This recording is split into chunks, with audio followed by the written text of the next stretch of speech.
Iglesia Bautista Pacto de Gracia, Temuco.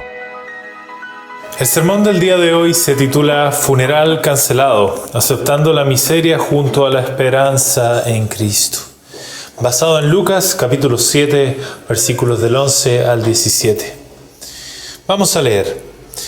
Aconteció después que él iba a la ciudad que se llama Naín, e iban con él muchos de sus discípulos y una gran multitud. Cuando llegó cerca de la puerta de la ciudad, he aquí que llevaban a enterrar a un difunto, hijo único de su madre, la cual era viuda, y había con ella mucha gente de la ciudad. Y cuando el Señor la vio, se compadeció de ella, y le dijo: no llores. Y acercándose, tocó el féretro, y los que lo llevaban se detuvieron. Y dijo: joven, a ti te digo, levántate. Entonces se incorporó el que había muerto, y comenzó a hablar. Y lo dio a su madre. Todos tuvieron miedo y glorificaban a Dios, diciendo: un gran profeta se ha levantado entre nosotros, y Dios ha visitado a su pueblo. Y se extendió la fama de él por toda Judea y por toda la región de alrededor. Que el Señor añada bendición a la lectura de esta porción de su palabra. El propósito del sermón de hoy es que, conociendo la gracia soberana de Dios y su poder, no niegues la realidad de la miseria en la que vivimos, pero tampoco pierdas la esperanza, sino que la encuentres en Cristo y seas salvo. Esto es importante porque el hombre fue creado en la imagen de Dios para vivir en plenitud, no para vivir a medias, no para vivir en amargura o con necesidad, sino que en una plenitud, reflejando la gloria de Dios en todo su ser y toda su obra. Su vida estaba destinada a ser con propósito, a ser una vida fructífera, una vida eterna y un continuo desarrollo de esa imagen de Dios con la que fue creado. Y la creación entera fue ordenada por Dios para dar una prosperidad creciente, prosperidad espiritual en una comunión constante e íntima con el Creador, y una prosperidad material en una multiplicación, en términos de hijos, familia, dominio sobre la tierra y fruto abundante en el sentido de a nivel productivo.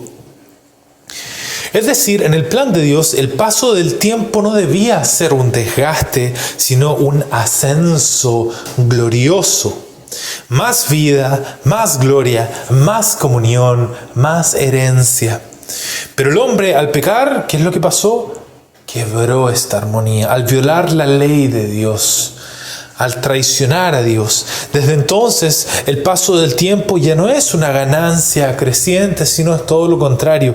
Es un descenso marcado por la experiencia diaria de pérdidas que no se pueden recuperar. Ahora la vida ya no es un camino de progreso eterno, sino que es una marcha donde tarde o temprano enfrentamos lo que se va y no vuelve. Entonces ahí podemos hablar en primer lugar de la pérdida de la inocencia. Lo perdido por el pecado no se restaura con esfuerzos humanos. Si alguien pecó, perdió la inocencia, y eso ya no tiene vuelta atrás para el ser humano. También el pecado trajo una pérdida de oportunidades. Puertas se cierran y nunca más se abran. Relaciones se quiebran. Años desperdiciados. Y también, por supuesto, la fuerza y la salud. Aún el cuerpo se va desgastando y nadie lo detiene. Y toda pérdida en este mundo en realidad apunta a esa pérdida última que las resume a todas, que es la muerte. La muerte es el sello final de todas las pérdidas. Es el cortejo donde cada ser humano terminará caminando tarde o temprano. Es la entrada a la muerte eterna que Dios diseñó para castigar justamente a aquellos que participan en el pecado, porque Dios es justo y toda injusticia debe ser satisfecha como corresponde. Entonces la pregunta es, ¿qué puede hacer el hombre cuando está frente a la muerte? La temporal, pero también la eterna. ¿Qué puede hacer el hombre? Algunos caen en un negacionismo superficial. ¿A qué nos referimos con eso?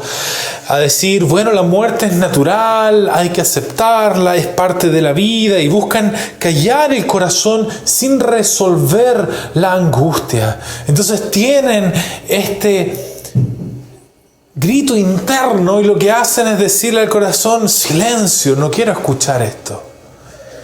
En cambio otros caen en un fatalismo incrédulo en donde dicen, ya no hay remedio, todo está perdido, y viven resignados sin esperanza. Pero ambos extremos dejan al hombre en la misma condición, caminando en la procesión hacia el sepulcro. Esta marcha, esta caravana fúnebre, podríamos usar el término, rumbo a un destino eterno de separación de Dios. Pero lo que nos va a enseñar entonces este relato de la viuda de Naín es que Cristo no solo acompaña el dolor humano, sino que interrumpe lo irreversible y nos da una esperanza entonces a partir de esto. Y lo vamos a ver en tres partes. La primera es que el ser humano va en una procesión sin retorno hacia la muerte. La segunda es que el Señor Jesucristo tiene el poder para convertir tu procesión de muerte en una procesión de vida. Y en tercer lugar, que debes aceptar tu miseria y mirar a Cristo como tu única esperanza ante la realidad de la muerte y la miseria de este mundo. Y vamos a partir hablando de el contexto de esto que leíamos en Lucas 7. De la historia y el relato de la viuda de Naín, haciendo básicamente una introducción bíblica a este relato. La palabra nos dice que Dios creó al hombre a su imagen para vivir en comunión con Él, como mencionábamos, con propósito y vida eterna. El plan de Dios era que paso del tiempo significara más vida y más gloria. Pero el hombre desobedeció. El primer hombre, Adán, en Génesis 3 lo leemos. Y desde entonces la historia humana estaba marcada por pérdidas irreversibles. Y la mayor de ellas es la muerte. Y la muerte es producto de la maldición de Dios por esa desobediencia de la humanidad a través de Adán. Y Dios permitió esto para mostrar su misericordia y su justicia, preparando el escenario para un redentor, para un salvador que vendría a librar de esas consecuencias. Y desde el principio Dios prometió a este salvador. Escogió a Abraham, un hombre, y formó a Israel, el pueblo, mostrando por medio de la ley y los sacrificios que el hombre no podía salvarse a sí mismo, no podía solucionar este problema. Los profetas anunciaron que Dios mismo visitaría a su pueblo para traer vida. Y esto nos lleva al Señor Jesús. Él nació cumpliendo las promesas que habían sido anunciadas. Fue señalado como el Cordero de Dios y comenzó a mostrar poder sobre enfermedad, sobre demonios y la naturaleza. Todo esto apuntaba a la pregunta decisiva: ¿qué va a hacer el Señor Jesús frente a la pérdida última, a la muerte misma? A partir de todo esto, entonces, Lucas lleva el relato a Naín. Y allí se revela que Cristo no solo enseña, ni solo sana, sino que enfrenta lo irreversible de la muerte y lo revierte, mostrando que en Él Dios ha visitado a su pueblo, como dice el mismo pasaje. Y vamos a hacer una observación, en primer lugar, del texto que leíamos. Vamos a hacer un recuento. Entonces, hay una ciudad pequeña que se llama Naín y una viuda que ya había perdido a su esposo. Y ahora muere su hijo único, dice ahí. Y una gran multitud de la ciudad está acompañando a esta viuda en una procesión fúnebre. El cortejo está saliendo por la puerta de la ciudad rumbo al sepulcro. Y el joven está en un féretro, una camilla o andas, cargado por hombres de la ciudad. Este relato tiene muchos elementos significativos. No es un mero relato accidental, sino que cada uno de estos elementos significa algo que nos está comunicando y que nos ayuda a entender el sentido espiritual que tiene todo lo que hace el Señor aquí. Porque todo lo que hace el Señor, tenemos que entenderlo, y esto lo mismo lo enseñan las Escrituras, que todo lo que hace el Señor lo hace en este concepto y en servicio de su enseñanza respecto del Evangelio. de este mensaje de salvación. Entonces todo lo que hace sirve para ilustrar esta salvación que venía a traer. En primer lugar, hablemos de la viuda, ¿ya? La viuda en el mundo judío antiguo era un símbolo de desamparo total. No tenía esposo, no tenía hijo, no tenía herencia. En la ley y los profetas, me refiero al Antiguo Testamento, las viudas estaban bajo la especial atención de Dios, pero también ejemplificaban la condición más vulnerable. Ahora, el hijo único es la única esperanza de esta mujer, de la viuda, para sostén, para tener herencia y continuidad de su nombre también. Entonces, su muerte, la muerte del hijo único, representa la extinción completa del futuro de la viuda. El féretro es esta camilla abierta donde se lleva el cadáver envuelto. El contacto, y esta parte es importante entenderla, los judíos, en la ley judía, existe esta noción de que si uno toca un cuerpo, un cadáver, queda contaminado ritualmente, lo que significaba que quedaba limitado para adorar a Dios en algunos aspectos. Y simbolizaba la fuerza invasora de la muerte que mancha todo a su alrededor. También la procesión fúnebre es importante, era una marcha comunitaria que era una expresión de solidaridad en el duelo y religiosamente tenía esta connotación de un camino sin retorno. Todos avanzaban hacia el lugar de los muertos, hacia la impureza. Y también es significativo que salían hacia afuera de la ciudad. Los entierros se realizaban fuera del campamento, fuera de la ciudad, porque la muerte y la impureza no podían permanecer dentro donde estaba la presencia, donde se acercaban a la presencia de Dios. Entonces simbolizaba que la muerte es una exclusión de la presencia de Dios y del pueblo de Dios. La procesión, por tanto, es una imagen del destino del hombre caído, de este hombre pecador que traicionó a Dios y que practica el pecado. Salir de la presencia de Dios expulsado por el poder de la muerte. Y esto nos va a llevar al primer punto. El ser humano va en una procesión sin retorno hacia la muerte. Queridos amigos, nuestra vida sin Dios puede ser descrita como una procesión sin retorno hasta la muerte. Desde el comienzo de nuestra vida comenzamos esta procesión. Dios nos creó para vivir para siempre, ya lo hemos dicho, lo seguimos diciendo. El plan de Dios era que el hombre viviera en comunión con Él, en un mundo sin dolor ni muerte. Pero Adán, el primer hombre, escogió apartarse de Dios y querer vivir a su manera. Y esa desobediencia trajo la muerte al mundo.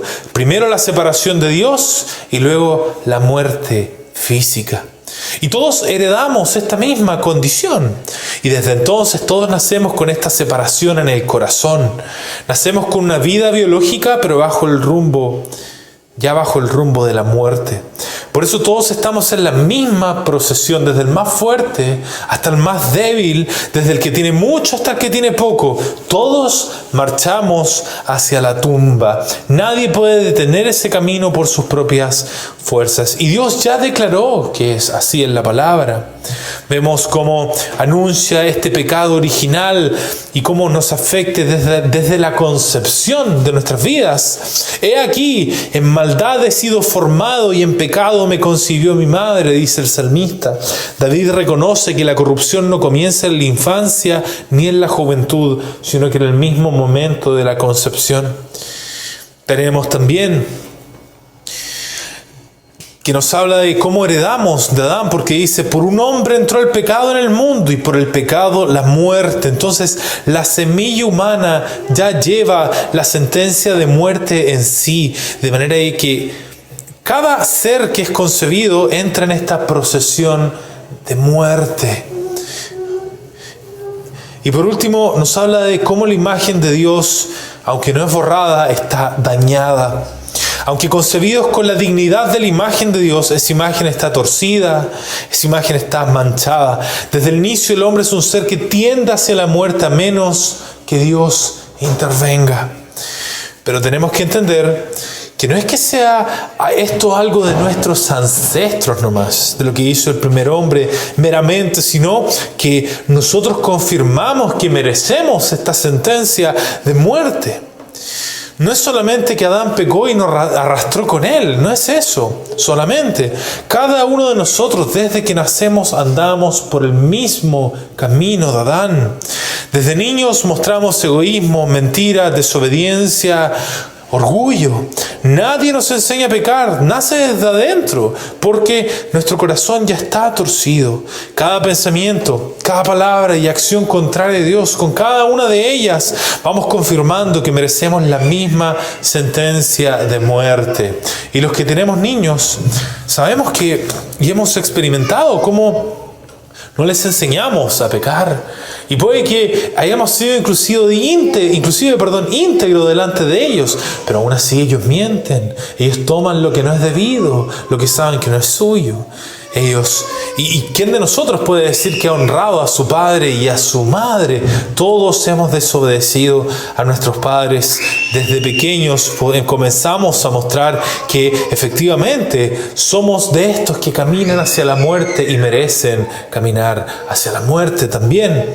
Y no solo eso, sino que todos hemos matado en nuestro corazón, porque tenemos que entender que el homicidio es del corazón, y si hemos pensado mal de otra persona, como dice el Señor, basta con decirle necio al otro para que sea considerado homicidio a los ojos de Dios. Lo mismo con el adulterio, basta con mirar a una mujer para codiciarla. Todo esto nos apunta a lo que dice la misma palabra, que del corazón del hombre vienen los homicidios, de ahí es de donde Dios está mirando.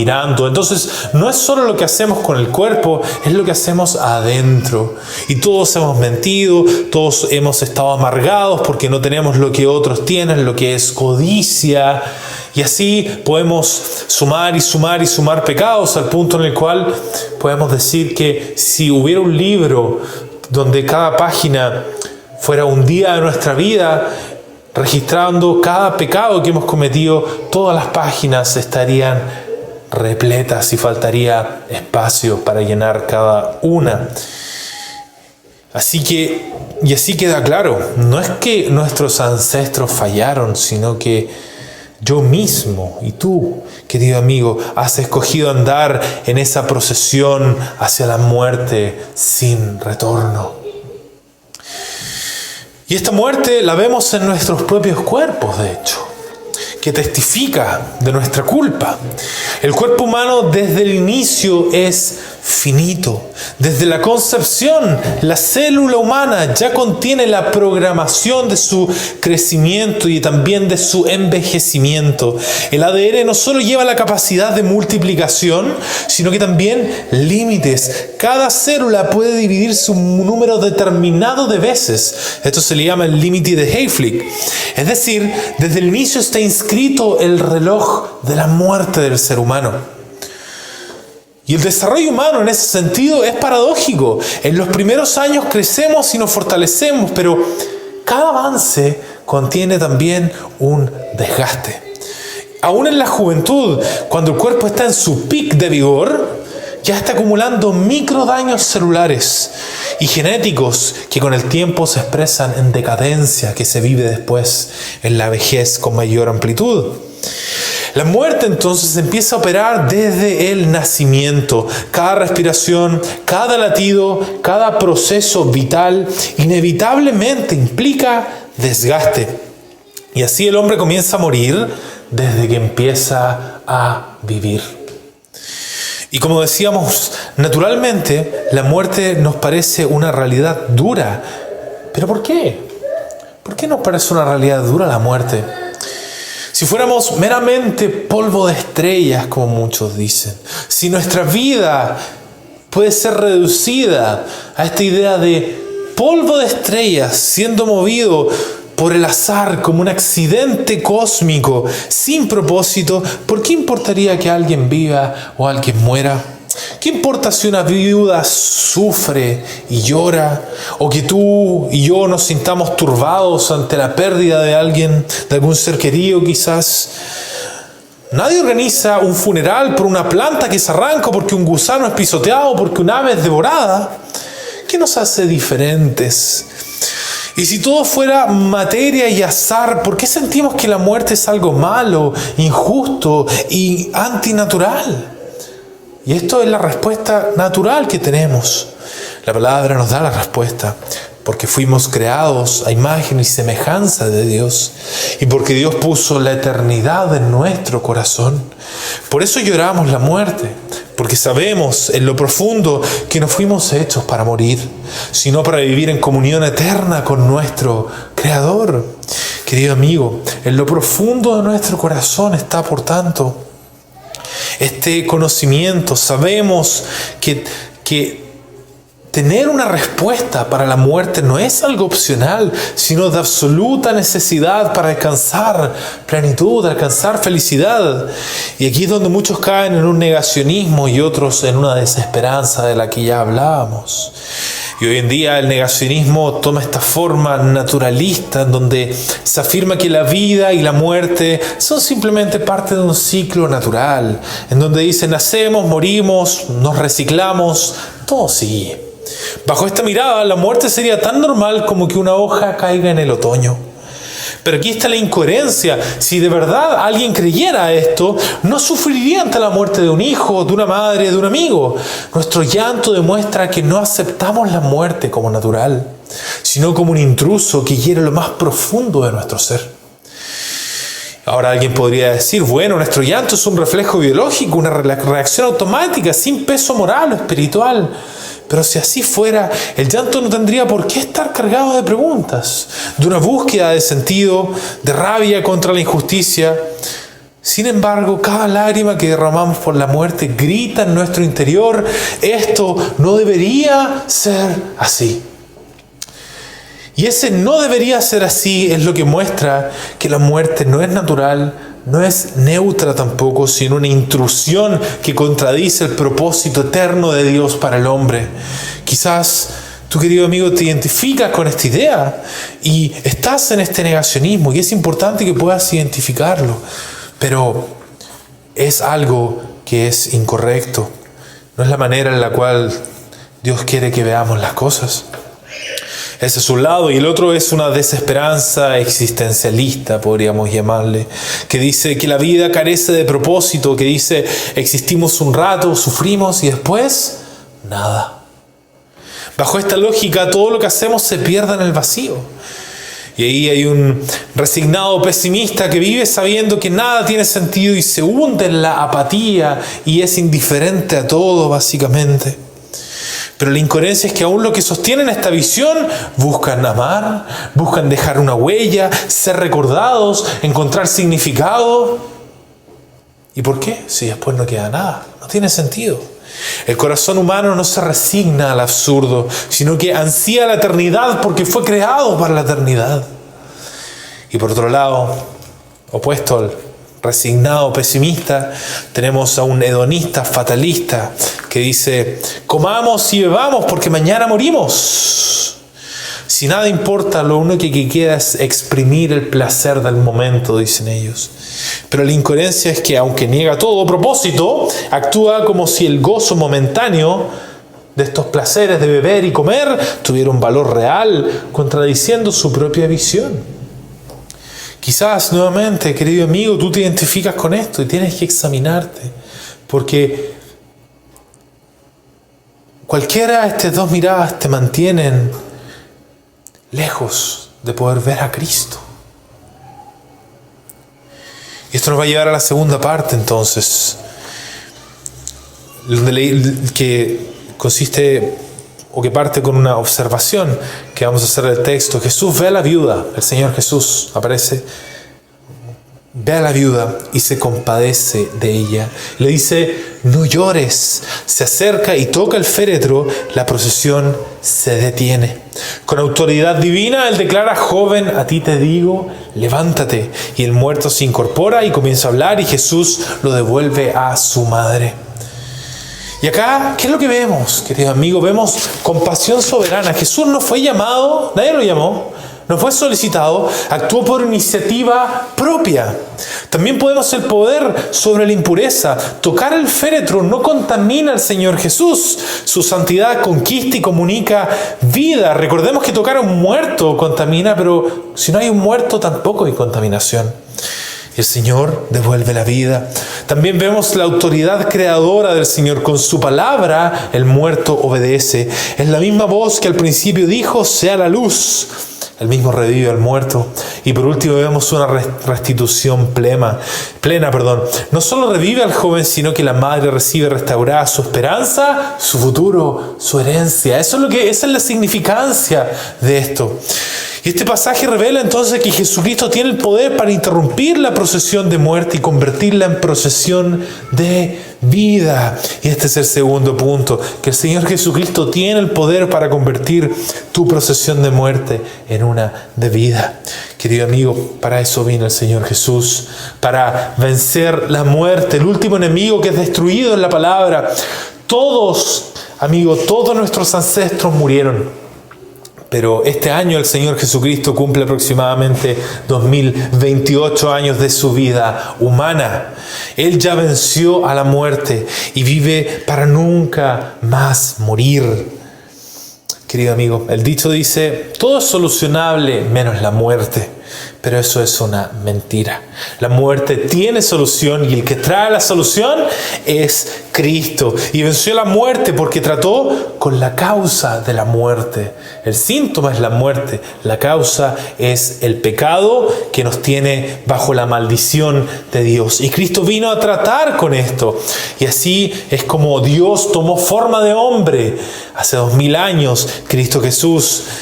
Y Él vino a vivir una vida perfecta en representación de hombres para poder ser un mediador, alguien que estuviera entre medio de Dios y los hombres en su corte celestial. De tal forma de que Dios pueda entonces escuchar a Cristo como nuestro representante de pecadores como nosotros y pudiéramos ser salvos. Pero primero tenía que pagar por el pecado que hemos cometido. La justicia de Dios debía ser satisfecha. Nosotros pecamos en contra de nuestro Creador y esto genera un peso de culpa en cada uno de nosotros que nos tiene en esta procesión hasta la muerte. Cristo tenía que lidiar con eso. Y para lidiar con eso, Dios cargó a la cuenta de Jesús en la cruz donde murió los pecados de muchos pecadores que se rebelaron en contra de Dios y ahora estaban en la procesión hacia la muerte. Y lo que hizo Dios ahí fue derramar su ira sobre el Hijo, su ira de justicia sobre Jesús en la cruz del Calvario, para que eso fuera una sustitución de pecadores por los que murió. Y así se transfiere el castigo de los pecadores hacia Cristo. Y de esa manera la justicia de Dios queda satisfecha y ahora Dios, siendo justo, puede perdonar a pecadores por lo que hizo Cristo en la cruz del Calvario. Y esto quedó confirmado porque, si bien Cristo murió y pasó por esa procesión, resucitó al tercer día. Y en resucitar demuestra que Él venció a la muerte. La muerte no pudo con el Señor Jesús y ahora Él puede y tiene el poder para dar vida eterna al que Él quiera. Y de esto se trata el Evangelio, querido amigo. De esto se trata este mensaje de salvación que estamos predicando. Y esto nos va a llevar a la última parte, que nos va a llevar a cómo entonces podemos recibir esa vida eterna, participar en esa vida. ¿Cómo podemos acceder de tal forma de que nuestra procesión de muerte sea ahora una de vida? Y vamos nuevamente a hacer un recuento de esta última parte del pasaje. Todos quedan sobrecogidos de temor y glorifican a Dios, dice el versículo 16, y reconocen, un gran profeta se ha levantado entre nosotros, y declaran, Dios ha visitado a su pueblo. La fama de Jesús se extiende por toda Judea y las regiones vecinas. Entonces lo que vemos ahí es un temor reverente. La multitud reconoce que está frente a algo divino, más allá de lo humano. Pero hay un testimonio incompleto ahí. Llaman al Señor Jesús un profeta. Todavía no captan su identidad plena como el Hijo de Dios, como el Salvador prometido. Ahora, aunque su comprensión sea parcial, reconocen la verdad esencial. En Jesús, Dios mismo ha venido a actuar entre su pueblo. Y luego vemos cómo el mensaje corre, la noticia corre, porque este acto muestra que Dios puede revertir lo irreversible. Este pasaje entonces nos confronta a cada uno. O aceptamos nuestra miseria y miramos a Cristo como la única esperanza ante la muerte, o quedamos con una impresión superficial como la multitud, sin recibir la vida que Él ofrece. Quizás cayendo a uno de estos dos extremos en los que hablábamos. Esto nos lleva al último punto. Debes aceptar tu miseria y mirar a Cristo como única esperanza ante la realidad de la muerte y la miseria de este mundo. Digo aceptar, pero en realidad quizás más precisamente es no negar la miseria en la que estás. Querido amigo, es evidente, vivimos en un mundo bajo la ira de Dios que es frágil e impredecible. Hoy una persona está bien y mañana por accidente o enfermedad ya no está. Así también muchas naciones que parecían indestructibles se levantaron y cayeron. Los egipcios construyeron sus pirámides como un símbolo de la permanencia de sus faraones y de su reino. Su esperanza estaba en que el Nilo y sus dioses sostendrían un imperio eterno, pero sus tumbas hoy son ruinas, testigos mudos de que la muerte reinó sobre ellos. Los babilonios se jactaban de su gran ciudad y de su poder como trono de los dioses. Nabucodonosor mismo dijo: ¿no es esta la gran Babilonia que yo edifiqué para gloria de mi majestad? Pero Babilonia fue arrasada cumpliéndose la palabra de Dios. Los griegos buscaban inmortalidad en su sabiduría, en las artes y en la gloria de sus héroes. Confiaban en que su cultura les iba a dar un nombre que nunca iba a perecer. Pero su filosofía sin Dios terminó hueca y sus templos son unas ruinas hoy en día. Los romanos se veían como Roma eterna, creyendo que su imperio sería sostenido por sus dioses y su poder militar. Su propaganda hablaba de un destino sin fin protegido por los dioses y por el César. Sin embargo, Roma cayó, demostrando que ni su poder ni sus dioses podían sostenerla. Querido amigo, si algo es evidente para todos, o que debería serlo, es que la muerte reina y somos como el polvo que se levanta y luego cae. Pero en medio de todo esto hay un reino que nunca ha caído y un rey que resucitó de los muertos para nunca más morir. Y este reino es el reino de Dios y su rey es el Señor Jesús. Y Él te llama hoy a través de pecadores redimidos como nosotros, hombres, lo despreciado del mundo, común y corriente. No va a descender un ángel a hacer este llamado, pero Él usa a esta clase de personas para llamarte a aceptar tu miseria sin desviar la mirada, pero aceptarla con todo lo que conlleva. Porque tu miseria no es primeramente el sufrimiento de tu cuerpo, amigo, sino que el estar separado de Dios, que es la fuente de felicidad del ser humano. Porque el que es creado a imagen y semejanza de Dios solo puede ser feliz en relación al Dios de la imagen. Y la causa de tu miseria es tu culpa, porque has pecado en contra de Él y sigues pecando en contra de Él, practicando el pecado.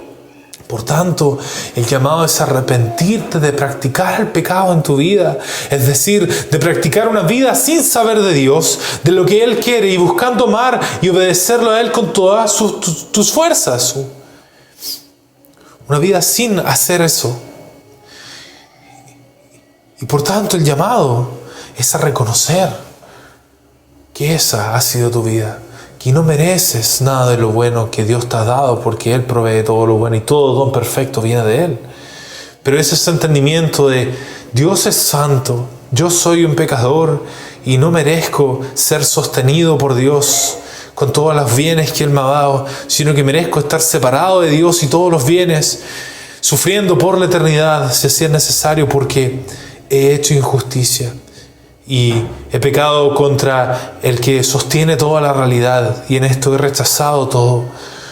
Pero confiando en Cristo Jesús, tú puedes ir en oración a Él, reconociendo estas cosas y decirle, pero confío en el Señor Cristo Jesús, que Él vino y su muerte en la cruz del Calvario satisface tu justicia para ahora yo poder ir a ti y saber que me escuchas, porque Él ahí está entre medio de hombres pecadores como yo y el Dios santo como tú, y tú escuchas lo que Él dice y Él puede hablar a mi favor delante de ti. Oh Dios, perdóname por lo que he hecho, perdóname mi pecar, aquí están mis pecados, y se los confiesas todos y si lo haces sinceramente, el Señor te va a librar del aguijón de la muerte y ya no vas a tener miedo de morir nunca más, porque sin Dios, querido amigo, tenemos razones para temer a la muerte.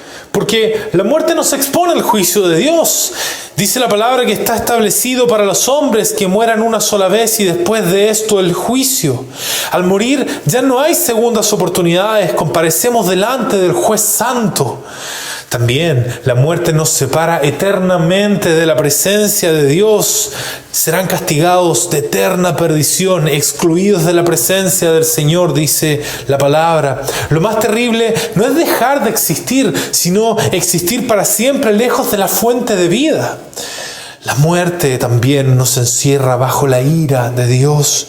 El que no cree en el Hijo no verá la vida, sino que la ira de Dios está sobre él, dice la palabra. La miseria del hombre no es solo que muere, sino que muere como enemigo de Dios. Y eso conlleva sufrimiento eterno. Pero si estamos reconciliados con Dios, es todo lo opuesto. La muerte nos conduce al tribunal de Cristo para ser absueltos públicamente. Ninguna condenación hay para los que están en Cristo Jesús, dice la palabra. Para el creyente, el juicio ya fue cargado sobre Cristo en la cruz. También la muerte nos introduce a la presencia amigable de Dios. Estar ausentes en el cuerpo y presentes al Señor es lo que deseaba el apóstol. Lo que antes era separación, ahora es comunión perfecta con el Padre. Y la muerte nos abre a la herencia de la vida eterna. Dice la palabra, la dádiva de Dios es vida eterna en Cristo Jesús, Señor nuestro. Lo que antes era ira, ahora es gozo eterno en la gloria de Dios. Por tanto, el terror de la muerte desaparece. Y si bien siempre va a haber una repulsión hacia la muerte física, porque no estamos diseñados para morir, al mismo tiempo podrás tener una esperanza cierta, porque cuando eres unido a Cristo por la fe en Él, confiando en su persona y obra como suficiente para reconciliarte con Dios, Dios te une a Cristo para siempre. Y podrás vivir con esa seguridad de ser un hijo de Dios y no tendrás nunca más miedo a la muerte. Entonces vamos a concluir sencillamente con un resumen de lo que hemos visto. Reconoce tu miseria sin Cristo, querido amigo. Todos marchamos en una procesión hacia la muerte por causa del pecado. Negar o resignarse no cambia nada. La muerte sigue siendo un enemigo real. Y el único paso correcto es arrepentirse y volver al Dios de la vida. Mira a Cristo, el que venció la muerte. En Naín mostró compasión y poder. Él interrumpió lo irreversible. En la cruz quitó el pecado y en la resurrección derrotó la tumba. Hoy Cristo ofrece vida eterna a todo el que cree en Él. Y tercero, vive con esperanza ya reconciliado con Dios. Sin Cristo la muerte es juicio, es separación con Dios, es ira de Dios. Pero con Cristo la muerte es absolución, es comunión con Dios, es herencia eterna. Por eso el creyente ya no teme a la tumba, sino que espera con certeza la gloria de Dios. Querido amigo, tarde o temprano tú también caminarás en esa procesión hacia la tumba. Y como le hemos dicho, de cierta manera ya la estás caminando. Y la pregunta es, ¿seguirás hasta el final sin esperanza? ¿O vas a dejar que Cristo interrumpa hoy tu camino y te dé vida eterna? Él ya venció la muerte. Corre a Él, arrepiéntete y cree. Y tu funeral va a ser cancelado para siempre. Que el Señor confirme esta enseñanza.